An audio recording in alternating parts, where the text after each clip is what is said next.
हनुमान चालीसा।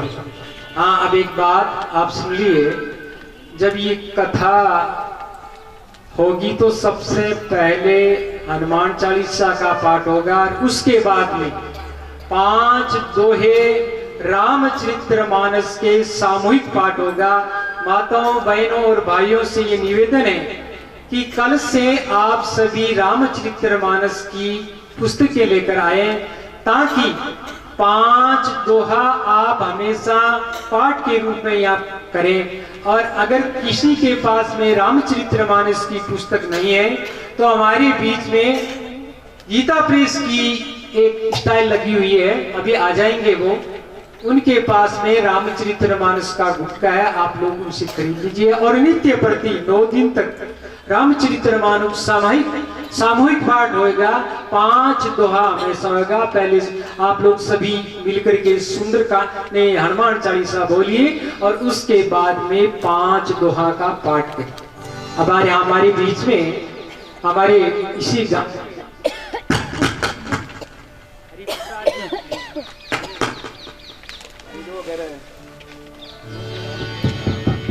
भैया साउंड वाले थोड़े। हाँ, हमारे बीच में आपके इसी गांव के हरिप्रसाद जी शास्त्री जी हैं। आप संगीत के बहुत अच्छे जानकार हैं और आप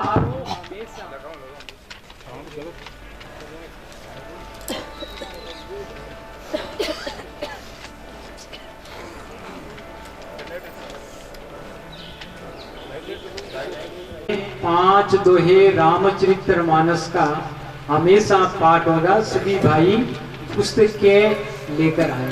अब हरिप्रसाद जी के साथ अभी सभी सामूहिक पाठ करेंगे। श्री गुरु चरण सरोज रज निज मन मुकुर सुधार वर्णौ रघुबर विमल जसो जो दायक भनु चार बुद्धिहीन तनु जानिके सुमिरौ पवन कुमार बल बुद्धि विद्या तेहु मोहे हरहु क्लेश विकार। जय हनुमान ज्ञान गुण सागर जय कपीस तिहुँ लोक उजागर राम दूत अतुलित बल धामा अंजनी कोट पवन सुत नामा।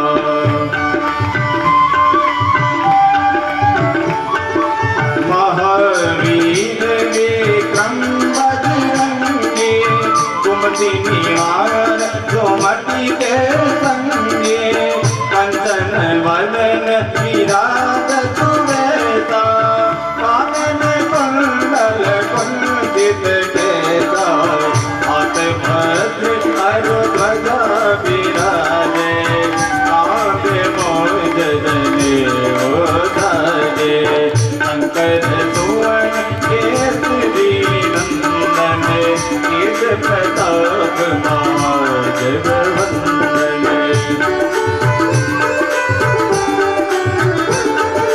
विद्यावान गुणी अति चातुर राम काज करिबे गो आतुर प्रभु चरित्र सुनिबे को रसिया राम लखन सीता मन बसिया सूक्ष्म रूप धरि दिए दिखावा विकट रूप धरि लंक जरावा भीम रूप धरि असुर संहारे रामचंद्र जी के मार्ग सवारे।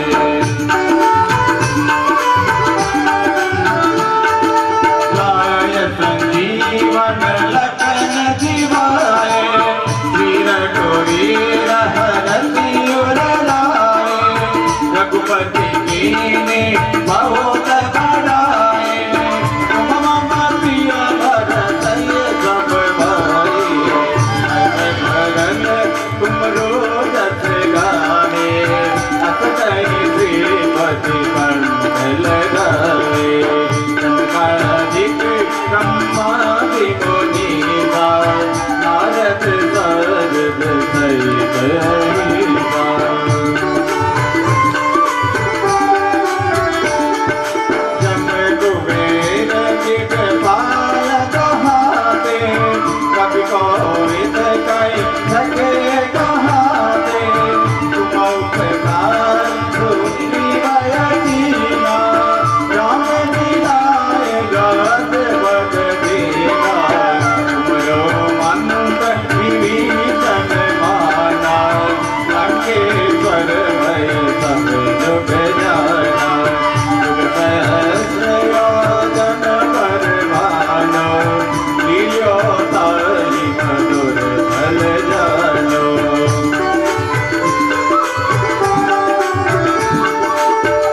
दुलारे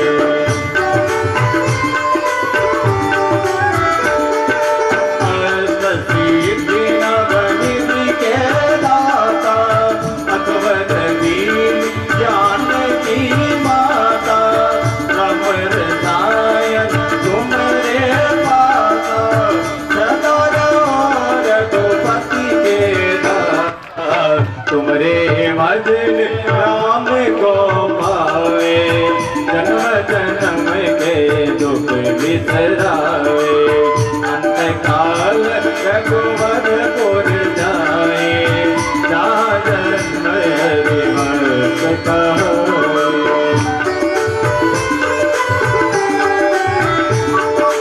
और देवता चितना धरे अनुमत दे सर्व सुख करे संकट घटे निजे सब पीरा जो तुम्हारे अनुमत बलवीरा जय जय हनुमान गोसाई कृपा करो गुरुदेव की नाई जो सत्यवान मान कर कोई छोटे मन विकार सुख होए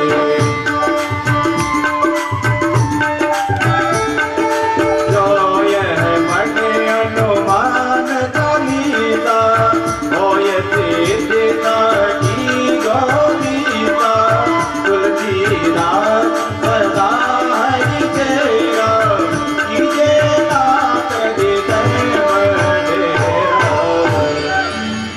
कीजे नाथ हृदय महडेरा पवन तनय संकट हरण मंगल मूर्ति रो राम लखन सीता सहित हृदय वसं सुरभु बोले पवन सुत हनुमान की जय हो। बालजी महाराज के आदेश अनुसार बालकांड के प्रथम से 5वें द्वय तक के चौपाइयां का सस्वर वाचन करेंगे। हरिप्रसाद जी। गुरुपद रज मृदु मंजुलयन नयन अमीय दिगदोत विवल तेई करि विमल विवेक विलोचन वरण राम चरित भगवत पंथ प्रथम मही सुर चरण मोहत नित संशय सब हरिणा सुजन समाज सकल गुण गामी करो प्रणाम प्रेम सुनाई साधु तरित कुमतरि लख पासु निरसवि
मनहारा पति की रट कर भोज भलाए सबरे चंदन नाज मारे तो जानत दस संग प्रभारो लोक हुए गणनाद युगारो संग विवेक नावे राम के बात दुलगन सोए सत्संगत बोध मंगल मोला सोई फल सिद्धि नवदानन मोला कट सुधराए राधा संग दिवाए भारत भारत गुणाद दुहाए इस बात तुरंत घोड़ंगत भरे मन मति कामिन गुण अनुकर विद्या रे हर कल काल समाने कलता दो महिमा सकुदारे तो मोदन कई साधन के दे सब मन दे बंदम संत शरण चितले नहीं कोई सिया राम अंतलिगत जो भजो मन जिने सब सुगंध कर कोई सिया राम मंगल मंगल आरे प्रभुवत दशरथ अजित बिराजे जय सिया राम जय जय सिया जय सिया राम संत सरल चित जगत हित जानि तुम्हार सिया राम आल विनय गुनि करी निभार राम चलन रति देव सिया राम मौली भक्ति गान अभिमान जय बिनु नाथ ढाई देव मारे हर विकराली नाम जिम तेरे उतरे अनंत निषाद दिले हरियाणा राकेश राम दे हरियामाज वट सत बाउदे पर नौतन कई सतागे कई सत दिन के मन माए गिर कुमार बहुत महि में जो अग्र में गुण गण धनी नलेगा लेके तो भई भई गे कुंभर करन जम सोमत दीगे मन का लगे तनो कर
श्याम रामचंद्र भगवान की जय हो।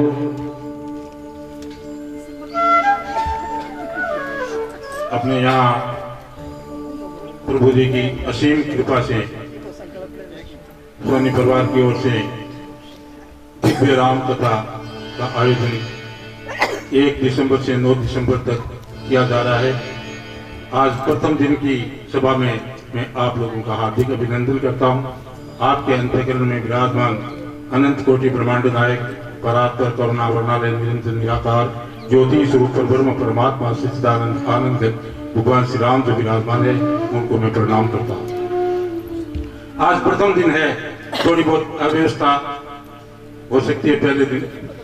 प्रतिदिन आपको यहाँ 11:30 बजे कथा स्थल पर आपको कथा आरंभ हो जाएगी। इससे पहले पूजा कार्य संपूर्ण हो जाएगा।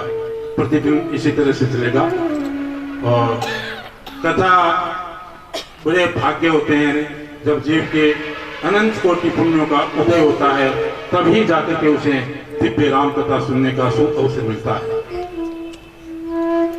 और ये शुभ अवसर कोरिया की शुभ धरती पर नंद किशोर जी रामावतार जी सोनी एवं उनके सुपुत्रों द्वारा दिया जा रहा है। देखो, पैसा वही होता है जो पुण्यार्थ बोलता हो।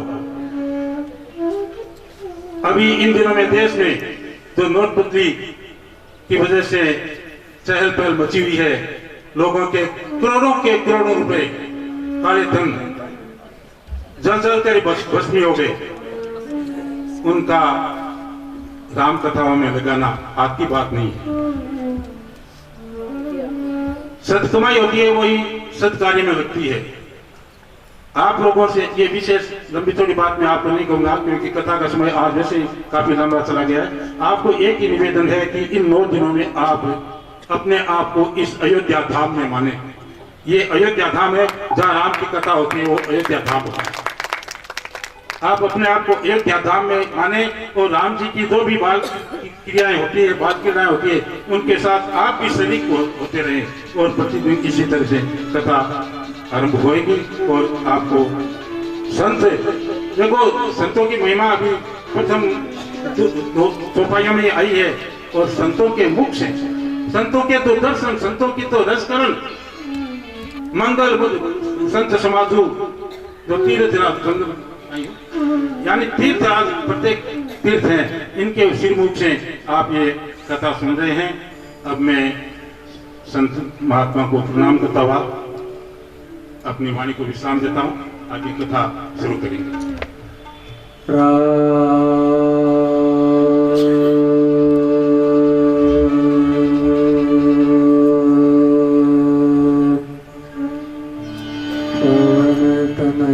संकट हरण मंगल मूर्ति राम लखन सीता सहित हृदय बसहु सुर।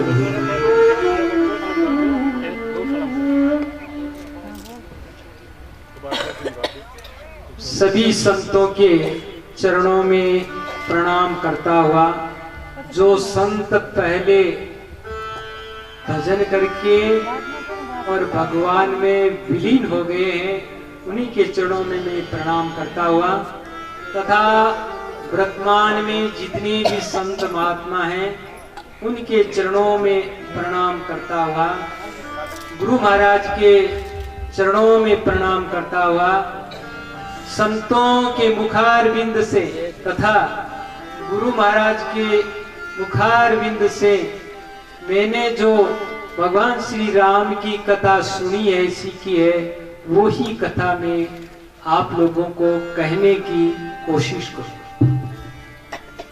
अब पहला प्रश्न यह है कि रामचरितमानस की रचना किसने की और इस रामचरितमानस का हेतु कौन है? तो सबसे पहले रामचरितमानस की कथा भगवान शंकर ने की, यानी रामचरितमानस की रचना करने वाले सबसे पहला वक्ता है भगवान शंकर। और हेतु है माता पार्वती। और श्रीमद् भागवत महापुराण की रचना करने वाले प्रथम कौन है? भगवान विष्णु।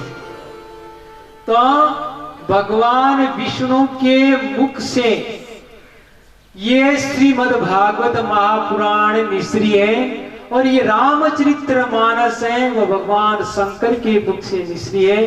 तो श्रीमद् भागवत गीता ये भगवान कृष्ण के मुख से निसरी है। इसलिए श्रीमद् भागवत को क्या कहते हैं? विष्णु मुखी।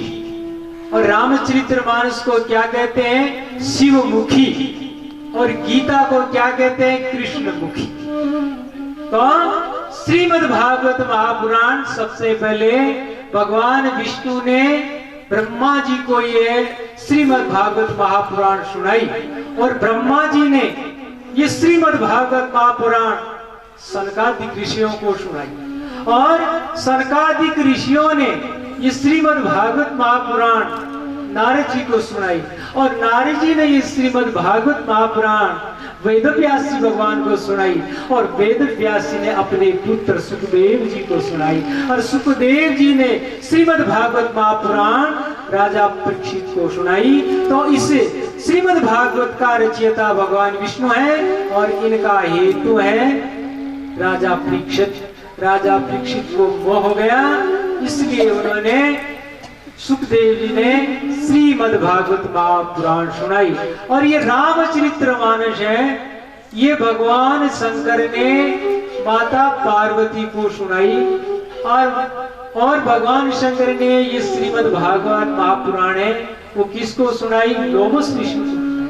अच्छा, लोमस ऋषि ने ये श्री रामचरितमानस काकभूषण जी को सुनाई, और काकभूषण जी ने ये श्री रामचरितमानस जो भगवान विष्णु के बहाने गुरु जी महाराज, उन गुरु जी महाराज को ये रामचरितमानस सुनाई। और ये रामचरितमानस लोमस ऋषि जी ने याज्ञवल्क्य ऋषि को सुनाई, और याज्ञवल्क्य जी ने ये रामचरितमानस भरद्वाज ऋषि को सुनाई। और ये रामचरितमानस आप लोग, हम लोग जो सुन रहे पढ़ रहे हैं, ये तुलसीदास जी महाराज ने आप लोगों को हमको सुनाई। अबे रामचरितमानस का प्रचार कैसे हुआ ये कथा आपको हम सुना रहे। एक कथा ऐसी आती है कि वाल्मीकि जी महाराज ने संस्कृत के अंदर रामचरितमानस की रचना करी, और वाल्मीकि जी ने सोचा कि मेरी जो ये संस्कृत में रचना है ये किसको सुनाऊं, इसको कौन पढ़ करके पास करे, कौन कहे कि आपने राम जी के चरित्र अच्छे लिखे। तो राम जी के चरित्रों का रचिया है हनुमान जी महाराज। तो ये रामचरितमानस जो संस्कृत में बनी हुई थी, ये वाल्मीकि जी ने हनुमान जी महाराज को सुनाई। हनुमान जी महाराज सुन करके प्रसन्न हुए, और हनुमान जी ने कहा कि वाल्मीकि जी, मैंने भी एक रामचरितमानस की रचना करी है, वो भी आप पढ़िए। तो हनुमान जी महाराज ने वो रामचरितमानस ला करके और वाल्मीकि जी को सुनाई। तो वाल्मीकि जी के नेत्रों में आंसू आ गए, उदास हो गए। हनुमान जी महाराज ने पूछा, वाल्मीकि जी उदास होने का क्या कारण है? तो वाल्मीकि जी ने कहा कि मेरी ये इच्छा थी क्यों मैंने जो संस्कृत का काव्य बनाया रामचरितमानस के रूप में, वे विश्व में सबसे श्रेष्ठ होगा। परंतु आपकी जब ये रामचरितमानस सुनी तो सुनकर तो मेरा हृदय ठंडा हो गया कि इससे बड़ी तो इस संसार में कोई रामचरितमानस नहीं है। इसलिए मेरा जो परिश्रम किया हुआ ये तो व्यर्थ ही गया। मेरी जो ये कथा है राम कथा, इसको कोई नहीं सुनेगा, सब आपकी ही कथा को सुनेंगे। तो ऐसे जब वाल्मीकि जी हनुमान जी की रामायण सुन के दुखी हो गए तो हनुमान जी महाराज ने उस रामायण को समुद्र में विसर्जन कर दिया और कहा कि तेरी ये जो रामचरितमानस है, नहीं रामचरित्र है, ये रामायण है, ये संसार में प्रसिद्ध होगी, परंतु एक काम आपको करना पड़ेगा। वो क्या? आपको एक जन्म और लेना पड़ेगा और एक जन्म और लेकर के फिर इसका प्रचार करना पड़ेगा। तीनों लोगों के अंदर आपकी ये रामचरितमानस है वो प्रसिद्ध हो जाएगी, फेमस हो जाएगी। तो कहते हैं कि वही वाल्मीकि जी तुलसी के रूप में कलयुग में यह अवतार लिया। वाल्मीकि तुलसी भाई, वाल्मीकि जी तुलसी के रूप में अवतार लिया। अब तुलसी जी महाराज की थोड़ी कथा सुनावे आपको, कहाँ अवतार लिया और तुलसीदास जी ने क्या क्या काम किया, वो कथा आपको सुनाई। कथा ऐसी आती है कि जब हनुमान जी ने उसको श्राप भी दे दिया, आशीर्वाद भी दे दिया। श्राप तो क्या दिया कि एक जन्म आपको और लेना पड़ेगा, और आशीर्वाद क्या दिया कि राम की कथा आप लिखोगे तो आपकी कथा तीनों लोकों में प्रसिद्ध हो जाएगी। तीनों लोकों के प्राणी आपकी कथा को पढ़ पढ़ के सुन करे और भाव सागर से तर जाएंगे। तो तुलसीदास जी महाराज का जन्म कहाँ हुआ? उत्तर प्रदेश के अंदर रामपुरा गांव में आत्माराम जी दुब्बे जो जाति के ब्राह्मण थे, उनके घर इनका जन्म हुआ। माता का नाम था उलसी, पिता का नाम था आत्माराम जी दुब्बे। ऐसी कथा आती है कि जब तुलसीदास जी महाराज का जन्म हुआ तो ये 12 महीनों से माँ के गर्भ से बाहर आए। 12 महीनों तक माँ के गर्भ में ही रहे और 12 महीनों के बाद में माँ के गर्भ से बाहर आए। और अवस्था कितनी थी, जैसे कोई 5 वर्ष का बालक हो, इतने बड़े माँ के पेट से बाहर निकले और उनके 3200 दांत मौजूद थे। और जन्मते उसने राम राम राम का उच्चारण किया, इसलिए उनका नाम रख दिया राम बोला। राम राम बोले तब उसका नाम रख दिया राम बोला। परंतु एक विचित्र घटना हो गई। जब उनकी कुंडली देखी तो उसमें लिखा था कि ये सोपन पाठ कर देगा शब्द को। ये इनका जन्म है अच्छे नक्षत्रों में नहीं हुआ है, इसलिए इनकी माँ थी तुलसी देवी, उनको ये मालूम हो गया कि मेरा जो बेटा पैदा हुआ है ये अच्छे नक्षत्रों में जन्मा नहीं है, हो सकता है हमारी पति इनको कहीं मार देवे या गंगा में विसर्जन कर देवे। तो वो अपनी एक दासी थी, चुनिया नाम था उसका, चुनिया दासी को उन राम बोले बालक को दे दिया कि तू यहाँ से लेकर तेरे पीर चली जा।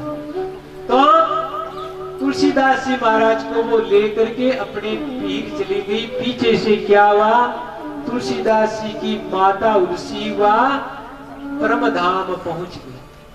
और सब लोगों ने विश्वास हो गया कि जो मूल नक्षत्र में जन्मता है वो सब माता पिता को हरिओम तत्सत कर देता है। कुछ दिन वो चुनिया नाम की दासी उसका पालन पोषण किया, परंतु भगवान की कृपा ऐसी हुई कि वो भी ब्रह्मधाम पहुंच गई। अब तो महाराज गांव में ये हल्ला हो गया कि ऐसे नक्षत्र में जन्मा है, इसका कोई मुंह ही नहीं देखना, अगर मुंह देख ले तो हम भी हरिओम तत्सत हो जाए। अब तो उन बालक को कोई देखता तो माए दौड़ कर अपना दरवाजा बंद कर लेती, तो नहीं अंदर नहीं, भाग माँ बाप को तो खा गया और हमको भाग दो। अब तो तुलसीदास जी अनाथ हो गए, कोई उनको घर के अंदर नहीं बढ़ने देते थे, कोई रोटी बाटी भी नहीं थे। वो रोटी के लिए तड़पते रहे कि मैं भूखा हूँ, कोई रोटी दे दो। क्यों नहीं भाग जा, तो तारी माँ नहीं खाएगी और तारी दासी नहीं खाएगी और बाप ने सब खाएगी, भाग जा। छोटा बालक अनाथ हो गया। अब वो बालक एकदम अनाथ हो गया तो भगवान शंकर और माता पार्वती उस बालक को देख करके उनका हृदय द्रवित हो गया और भगवान शंकर ने कहा कि आप तो जगत जननी हो, अन्नपूर्णा हो, इस बालक का पालन पोषण करो। जो कहते हैं कि माता पार्वती उनके लिए भोजन लेकर आती थी और वो माता पार्वती के हाथों से भोजन करते थे। कई दिन तक ये क्रम चलता रहा और बाद में ऐसी कथा आती है कि भगवान शंकर जो एक संत थे नर हरिदास, वो भगवान के बड़े भक्त थे और उनको स्वप्न में कहा कि मेरा भक्त राम बोला जो अनाथ है, बालक है, उसको आप आश्रम में यहाँ लेकर आ जाओ और उनको विद्या अध्ययन कराओ। वो एक भविष्य के अंदर एक महान संत बनेगा। तो भगवान शंकर की आज्ञा से नर हरिदास जी महाराज तुलसीदास जी को लेकर आ गए और उनका लालन पालन करने लगे और उनको एक बड़े विद्वान पंडित बना दिया, पढ़ा दिया। जय हो। तुलसीदास जी 4 वेद 6 शास्त्र 18 पुराण सब पढ़े।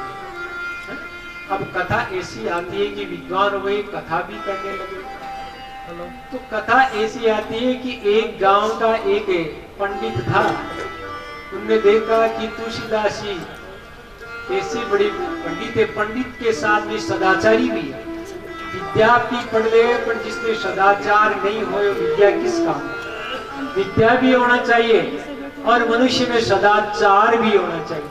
तो कहा ये तुलसीदास जी सदाचारी भी है और पंडित भी है। तो अपनी लड़की, उनके एक लड़की थी, उनका विवाह तुलसीदास जी से कर दिया। उसका नाम था रत्नावती।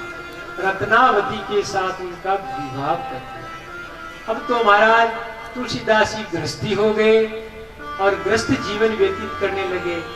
भगवान की माया ऐसी है, अब स्त्री के प्रति उनको ज्यादा आसक्ति हो गई।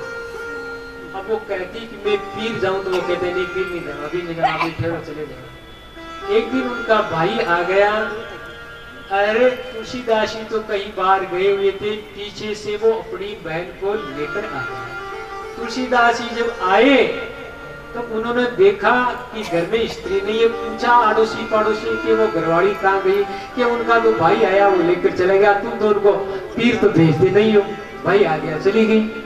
अब तो वो दुखी होकर के अपनी स्त्री के गृह में वहां से रात्रि में दौड़े। उस टाइम क्या होता है कि भयंकर वर्षा हो रही है, अंधेरी रात है और नदी का बाढ़ तेज चल रहा है। तुलसीदास जी नदी के किनारे चला गया। उसका ससुराल नदी के परली तरफ था, नदी से नौका से पार होना पड़ता था। रात्रि में कोई नौका नहीं है। तुलसीदास जी पार होने की कोशिश करे कि नदी से पार कैसे हो, तो एक कोई मुर्दा था, वो तैरता हुआ आ रहा था। उसने देखा ये कोई लकड़ा है, लकड़ा को पकड़ के पी गए। तो मुर्दे को पकड़ लिया। जो ही मुर्दा बहता बहता कहीं नदी बहती ऐसी एडी टेढ़ी बहती है, कहीं जाकर के मुर्दा अटका और वो बाहर निसर गया और बाहर निसर के अपने ससुराल में गया। तो महाराज सब किवाड़ बंद थे, रात्रि का समय था, मीरें चमक रही थी, वर्षा हो रही थी। उसने देखा कि इतनी दूर तो आ गए, परंतु घर के अंदर कैसे जावे? तब एक सर्प लटक रहा था। सर्प की पूंछ पकड़ करके उसने देखा कोई रस्सा होगा, पूंछ पकड़ के और छत के ऊपर चढ़ गया और वो मकान के चौक होता, उस चौक में कूदा। जो ही कूदा, कूदने का धमाका हुआ तो उनकी जो स्त्री थी वो लालटेन लेकर आई कि जो चोर है, डाकू है, कौन है, कौन कूदा? तो देखा तो पतिदेव और हाथ जोड़कर कहा कि आप कहां से आ गए? चंद्राली का समय, वर्षा आ रही है, आप कैसे आए? तो मैंने कहा कि मैं तो गंगा के किनारे आया, तो एक कोई लकड़ा था उसको पकड़ के आ गया। फिर अंदर कैसे आए? के अंदर एक रसा लटका रखा, उस रसा को पकड़ के आ गया। तो लालटेन लेकर गई तो रसा कहाँ था? वो तो सर्प लटक रहा था, सर्प का पूंछ पकड़ के चल गए। तो स्त्री को बड़ा दुख हुआ और उसने कहा कि हे पतिदेव, इसे हाड़ मांस में जो ये 5 तत्वों का हाड़ मांस का शरीर बना हुआ है, इसमें आपकी इतनी ममता, इतना मोह है, और इनसे अगर थोड़ा भी परमात्मा में होता तो आपका उद्धार हो जाता। आपको धिक्कार है कि इस हाड़ मांस के शरीर में आपका इतना मोह, और मरने से भी नहीं डरिया, नदी से तैर कर आ गए, जो कार है सिर्फ उसका पूंछ पकड़ कर आ गए। धिक्कार है आपको, धिक्कार। अब स्त्री ने फटकार लगाई महाराज उसको, तो विराग हो गया और छोड़ दिया कि जब तू तेरे में। अब तुलसीदास जी वहां से रवाना हो गए, रवाना होकर के और जाकर के संन्यास ले लिया, साधु भजन करने लगे। कई वर्ष हो गए भजन करते करते। प्रयागराज का कुंभ का मेला आया, मेले के अंदर तुलसीदास जी चले गए बैरागियों के साथ। बैरागियों का एक नियम होता है, वो माई बाई के हाथ की बनाई रोटी नहीं खाते, वो स्वयं पाकी होते, स्वयं रोटी बना के खाते। और पहले पुराने जमाने के अंदर वृद्ध साधु होते थे, वो गुदड़ी रखते थे और एक हड्डी रखते थे, उसमें सुई डोरा रखते थे। गुदड़ी फट जाती तो उसको काटी देते थे और उसको ओढ़ लेते, उसको बिछा लेते, मौज करते। उनकी स्त्री ने देखा कि मेरे पति देव है, उन्होंने संन्यास ले लिया, पर वैराग्य है क्या नहीं है, इसका तो जाकर के परीक्षा करें कि उन्हें वैराग्य है कि नहीं है। तो वो रत्नावती प्रयागराज के मेले में गई, पता लगाया कि कोई तुलसीदास ही है क्या, तुलसीदास है, किसी ने कह दिया कि ये तुलसीदास है। तो वो रत्नावती ने तो तुलसीदास जी को पहचान लिया कि हमारी पति है, परंतु तुलसीदास जी ने पहचाना नहीं कि माए माए है, कोई आ गई।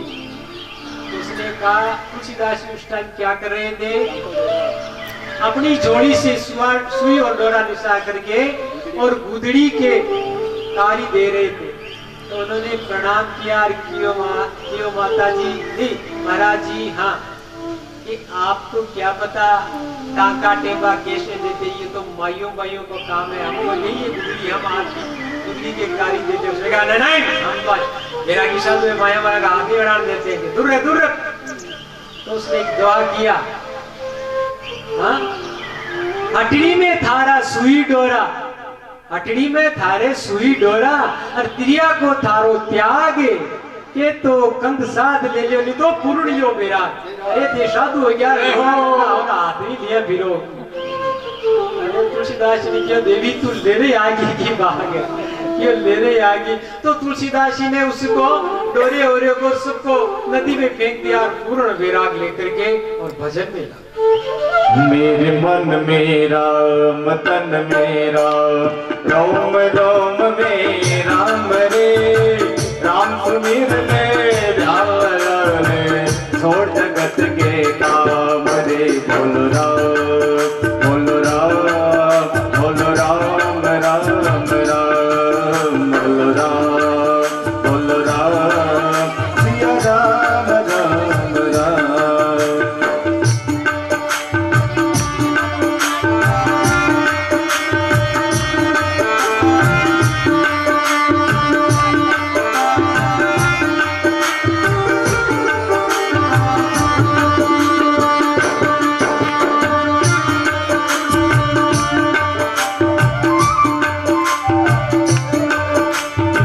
माया में तू उलझा उलझा दर दर दूध उड़ाए, माया में तू उलझा उलझा दर दर दूध उड़ाए। अब क्यों करता मन भारी जब माया का चुड़ाए। दिन तो बीता थोड़े धूप में, दिन तो बीता थोड़े धूप में, ढल न जाए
ऐसी आती है कि तुलसीदास जी महाराज चित्रकूट के अंदर जाकर के भजन करने लगे, और वो चित्रकूट में हमेशा सोच क्रिया करने के लिए जाते थे। तो एक हाथ में अंदर तुम्बी में जल लेकर के जंगल में कहीं दूर सोच क्रिया करके आते थे। एक दिन क्या हुआ कि तुम्बी में कुछ पानी रह जाता, एक बबूल का वृक्ष था, उसमें डाल देते। ऐसे डालते डालते 47 दिन हो गए। 47 दिन तक उस बबूल के पेड़ के अंदर पानी डालते रहे, तो उसमें एक प्रेत रहता था। वो एक दिन प्रेत प्रकट हो गया और तुलसीदास जी से कहा कोई वरदान मांगो, वरदान मांगो।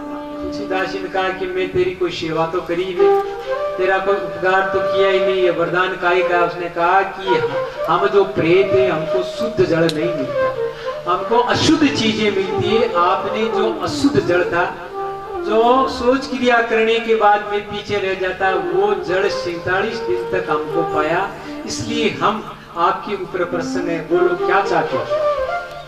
तो तुलसीदास जी ने कहा कि मेरी कोई रिद्धि सीधी कोई अन्न धन तो चाहिए नहीं, क्या चाहिए कि राम जी का दर्शन करा। जय हो। उन्होंने प्रेत ने कहा राम जी के तो नजदीक नहीं जा सकते, दर्शन तो दूर रहा। हाँ, हम एक युक्ति बता सकते हैं, हम राम जी के हनुमान जी के नजदीक नहीं जा सकते, बड़ी युक्ति बता सकते हैं। हमारे अंदर युक्तियां तो कई है। ये युक्ति क्या कि अमुक गांव के अंदर एक पंडित जी रामचरितमानस की कथा करते हैं, और उसमें हनुमान जी महाराज नित्य प्रति कथा सुनने के लिए आते हैं। और किस वेश में आते हैं? एक कोडिया का रूप बनाकर आते हैं, शरीर में कुष्ठी है और रस्सी और पीप पड़ रही है और मां की भन बना रही है। वो सबसे पहले आता है और पहले आकर के दूर बैठ जाते हैं, और कथा समाप्त होने के बाद में सबसे पीछे जाते, बस उनकी यही पहचान। हनुमान जी है, उनकी आप पैर पकड़ लेना और हनुमान जी महाराज आपको राम जी के दर्शन करा दे। हनुमान जी महाराज राम जी के पाए गए। हनुमान जी ने कहा ये बात तो ठीक है। अब हनुमान जी महाराज गए, पंडित जी कथा कर रहे थे, श्रोता लोग बैठे थे। सबसे पहले एक कोढ़िया आदमी आया जिसके शरीर में कुष्ठी है, अरे रात और पीप पड़ रही है, मक्खियां भन बना रही है, और वो एक कुएं के अंदर बैठ गया। कहा अरे मैं कोढ़िया हूं, दूर रहना, मेरे नजदीक नहीं आना। अब पंडित जी ने कथा प्रारंभ कर दी, श्रोता लोग सब सुन रहे हैं, और हनुमान तुलसीदास जी ने देखा कि ठीक है, प्रेत ने जो बताया हनुमान जी वास्तव में हनुमान जी है, दूर ही बैठे। सभी लोग कथा सुन करके अपने अपने स्थान को चले गए। सबसे पीछे हनुमान जी महाराज एक लकड़ती ले ली हाथ में, यूं करते करते रवाना हुए। और जो ही गांव के बारे गए, तुलसीदास जी ने दोनों पैर पकड़ लिया और कहा अरे अरे अरे मेरे कुष्ठी है, तेरे कुष्ठ का रोग हो जाएगा, छोड़ दे छोड़ दे छोड़ दे। उसने कहा कुष्ठ कुष्ठ को नखरा मत कर ज्यादा की, असली रूप प्रकट कर तेरा है। अरे मैं तो कोढ़िया आदमी हूँ, मेरे शरीर में कुष्ठ है, तेरे लग जाएगी, क्यों नखरा नहीं करो। दोनों पैर पकड़ लिए कि दर्शन दो, आप हनुमान जी हो, मैं जानता हूँ आपको, और जब तक आप दर्शन नहीं दो तब तक पैर मैं नहीं छोड़ूंगा। तो आटीला भक्ता की खातर खाई तो करा, तो आटीला भगता छोटिया कोनी पैर। मेरा हनुमान जी महाराज बड़ी प्रकट हो गया दर्शन। बोले हनुमान जी महाराज तुलसीदास जी ने हनुमान जी महाराज दर्शन दिया और कियो। हनुमान जी बोले कहीं आपकी क्या इच्छा है कि महाराज राम जी का दर्शन कराओ? क्यों कल तेरी कुटिया में राम लक्ष्मण दोनों आएंगे, दर्शन कर लेना। तुलसीदास जी महाराज अपनी कुटिया में विराज रहे। सुबह का समय है, भगवान राम और लक्ष्मण घोड़े पर सवार होकर के हाथ में धनुष बाण लेकर के और तुलसीदास जी की कुटिया से जा रहे। तुलसीदास जी ने आंखें मीच ली, कहा राम राम राम, कोई शिकारी आया है केवल बाबड़ा लोग गिर मारता भी गए। आंखें मीच ली तो हनुमान जी ने देखा कि ये तो चूक गई। हनुमान जी ने कहा कि दर्शन कर लिया, क्यों नहीं करा? अरे अभी आए थे नहीं, घोड़े पर बैठे थे, धनुष बाण थे हाथ में, दर्शन नहीं किया।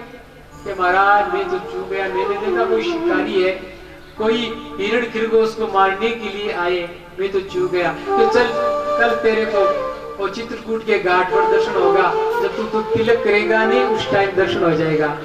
तो उस टाइम क्या होता है, सुबह जल्दी तुलसीदास स्नान करके और चित्रकूट के घाट पर जाकर के चंदन घिस के तिलक कर रहे थे।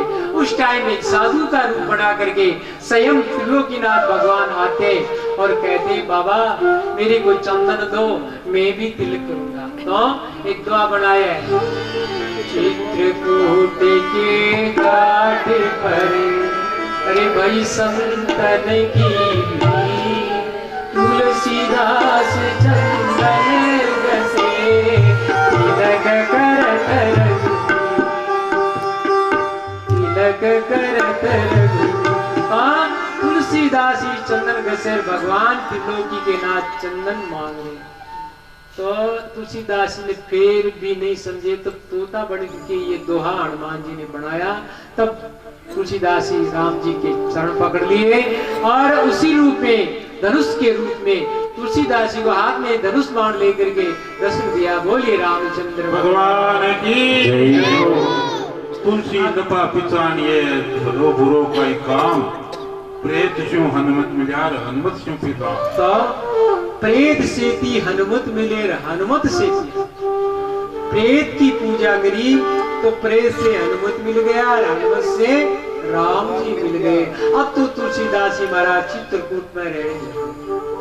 अब कथा ऐसी आती है कि एक बार तुलसीदास जी के मन में विचार आया कि राम जी के चरित्र लिखूं, राम जी के चरित्रों का वर्णन करूं। तो संस्कृत भाषा के अंदर रामचरितमानस की रचना प्रारंभ करी। और जो दिन में जितने भी श्लोक बनाते थे वो रात्रि में अदृश्य हो जाते थे, यानी काफी में लिखते थे वो बिखर जाते थे अपने आप। 7 दिन तक ये क्रम चलता रहा। 7 दिन तक रामचरितमानस के श्लोक बनाते रहे और 7 दिन रात्रि में सारे के सारे मिट जाते। फिर उनको रात्रि में सपना आया। भगवान शंकर जी ने सपना में कहा कि तुलसीदास जी अरे आप कौन हो, आपको मालूम नहीं है? आप तो वाल्मीकि जी के अवतार हो और संस्कृत भाषा में तो आपने वाल्मीकि रामायण बना दी। अबे ग्रामीणी भाषा के अंदर रचना करो ताकि सभी जो अनपढ़ लोग हैं, कलयुग के अंदर क्या होता है कि मनुष्यों की बुद्धि कमजोर होती है। संस्कृत भाषा के अंदर हर मनुष्य समझते नहीं है, इसलिए एक ऐसी रामचरितमानस की रचना करो जो ग्रामीणी भाषा। तो भगवान शंकर जी महाराज के कहने से तुलसीदास जी महाराज ने ये रामचरितमानस जो अभी आप पाठ कर रहे थे, इस रामचरितमानस की रचना प्रारंभ करी। अब रचना कहाँ करी? कथा ऐसी आती है कि तुलसीदास जी महाराज वहां से रवाना होकर के और अयोध्या में आ गए। और अयोध्या में राम नवमी के दिन भगवान राम जी का जन्म हुआ है। और राम नवमी के दिन चैत्रमास शुक्ल पक्ष नवमी तिथि के दिन भगवान का जन्म हुआ है। अरे चैत्र मास में शुक्ल पक्ष में नवमी तिथि के दिन ही भगवान का रामचरितमानस का ये वर्णन तुलसीदास जी अयोध्या में कर रहे हैं। और कितने दिन तक का कथा ऐसी आती है कि रामचरितमानस उन्होंने प्रारंभ किया तो 2 महीना रामचरितमानस की रचना करने में करते कि 2 वर्ष 7 महीना 2 वर्ष 7 महीना 26 दिन रामचरितमानस की रचना करने में तुलसीदास जी को समय लगा। अरे कहाँ करी ये रचना? इन्होंने रचना करी अयोध्या की। तो इन्होंने रामचरितमानस की रचना करी। अब इसका नाम रामचरितमानस क्यों रखा? देखो वाल्मीकि जी की जो रामायण है उसका नाम है रामायण। रामायण का अर्थ होता है राम जी का रहने का घर। तो वाल्मीकि जी रामायण है जो संस्कृत भाषा में वो क्या है? राम जी का घर। राम जी का घर क्या होता है? मंदिर होता है। राम जी कहाँ रहते? मंदिर में रहते हैं।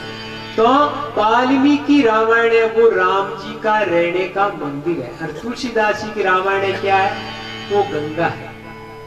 रामचरितमानस वो गंगा है। देखो कथा ऐसी आती है कि मंदिर में पट खुलने का समय होता है।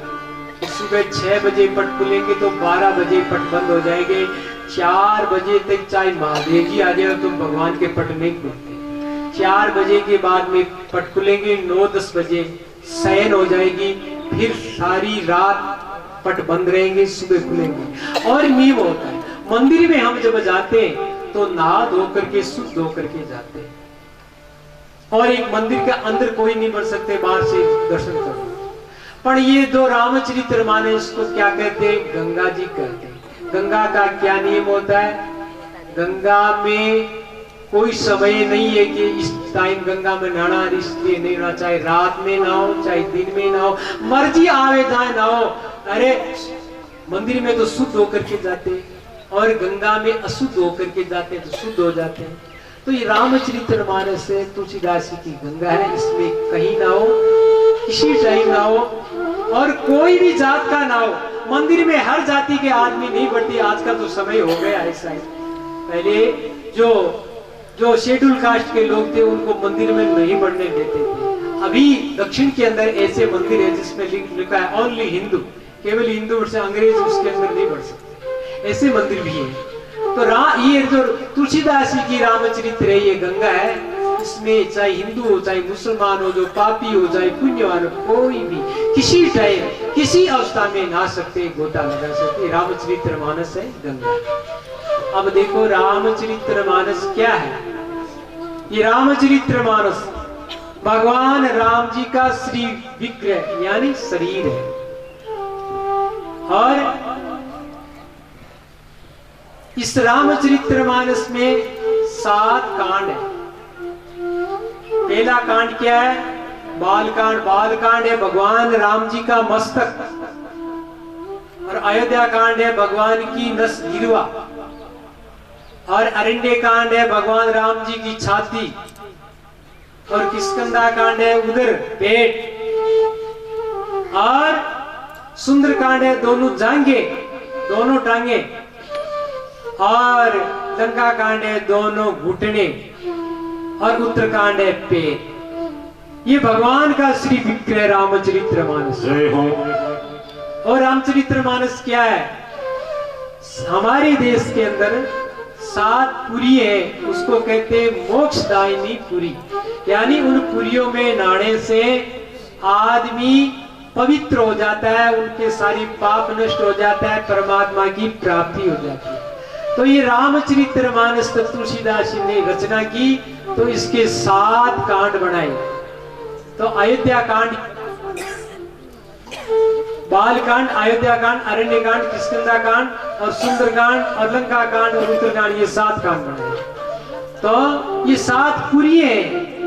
ये 7 कांड क्या है? 7 पुरी है। 7 कांडों का हम पाठ करेंगे तो 7 पुरियों में नहाने का फल हमको घर बैठे ही मिल जाएगा। देखो बहुत अच्छा अवसर आया आपके गांव में कोड़िया के अंदर। हमारे हरिप्रसाद जी पंडित जी देखो हमेशा आपको रामचरितमानस का पाठ कराएंगे।